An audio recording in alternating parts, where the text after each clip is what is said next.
Praise the lord. విలాప వాక్యాలు 3వ అధ్యాయం 22వ వచనం. యెహోవా కృపగలవాడు, ఆయన వాత్సల్యత ఎడతెగక నిలిచినది గనక మనము నిర్మూలము కాకున్నవారము. దేవుడు న్యాయవంతుడు. ఆయన పాపమును దుష్టత్వమును చూసి సహించేవాడు కాదు. కానీ తను క్షమించాలని, తనకు మొరపెట్టేవారికి దగ్గరగా ఉండాలని, తనను క్షమించమని వేడుకునే వారిని క్షమించాలని దేవుడు ఎప్పుడు ఎదురు చూస్తూ ఉంటాడు. ఆయన ఎవరిని కూడా వెంటనే తొందరపాటుతో శిక్షించేవాడు కాదు. పాపము జరుగుతున్నప్పుడు, అక్కడ దుష్టత్వం జరుగుతున్నప్పుడు వెంటనే ఉగ్రతను కురిపించేవాడు కాదు. ఆయన అనుదినము తన వాత్సల్యాన్ని నూతనంగా మన ఎడల పుట్టించేవాడై ఉన్నాడు. అందుకే మనం నిర్మూలం కాకుండా ఉంటున్నాం. ఆయన కృపగలవాడు అని మన ఇష్టానుసారంగా జీవించడానికి లేదు.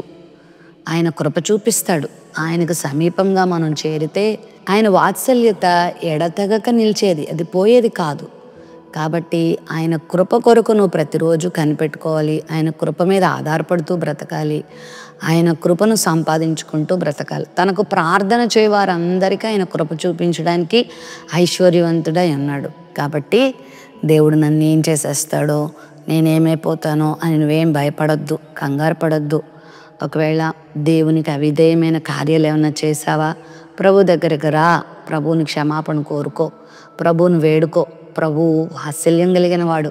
ఆయన దుర్మార్గుడు కాదు, ఆయన వంచకుడు కాదు, నమ్మించి మోసం చేసేవాడు కాదు. ఆయన వాత్సల్యం ఎడతెగకుండా నిలుస్తుంది. కాబట్టి నువ్వు కూడా నమ్మకంగా ఆయన కొరకు జీవించు. ఒకవేళ నీ జీవితంలో ఏదైనా బాధలు అనుభవిస్తున్నావేమో, శ్రమలు అనుభవిస్తున్నావేమో, కష్టాలు అనుభవిస్తున్నావేమో, ప్రభు నిన్ను క్షమిస్తాడు. నీ పితరుల దోషాన్ని క్షమిస్తాడు.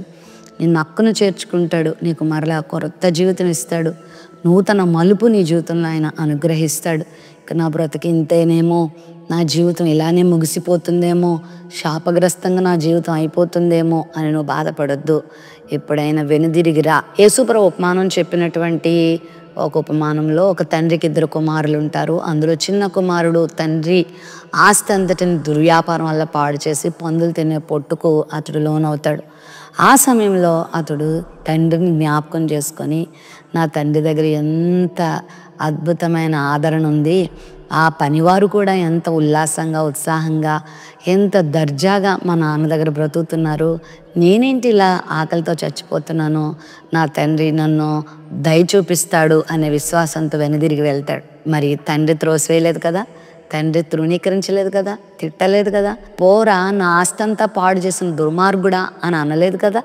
వెంటనే కౌగులించుకొని ముద్దు పెట్టుకొని హక్కును చేర్చుకొని తన ఇంటికి తీసుకొచ్చి విందు చేశాడు. దేవుడు కూడా అంతే.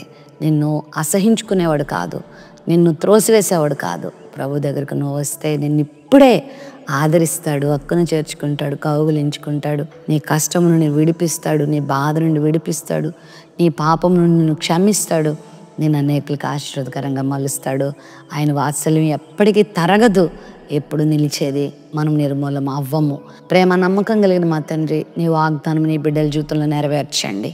నీ వాత్సల్యత ఎడతెగకుండా మా ఎడల మీరు కనపరచండి. నీ కృపను చూపించండి అయ్యా. ఎలాంటి నాయన అయ్యా కీడుకరమైన పరిస్థితులు ఎదురైనా నీ బిడ్డలు మీరు స్వస్థపరిచి, ఎలాంటి కీడులకు అపాయాలకు అప్పగించబడకుండా క్షేమాన్ని బిడ్డలు పొందుకోవడానికి కృప చూపమని యేసు నామములో ప్రార్థిస్తున్నాం తండ్రి. ఆమెన్.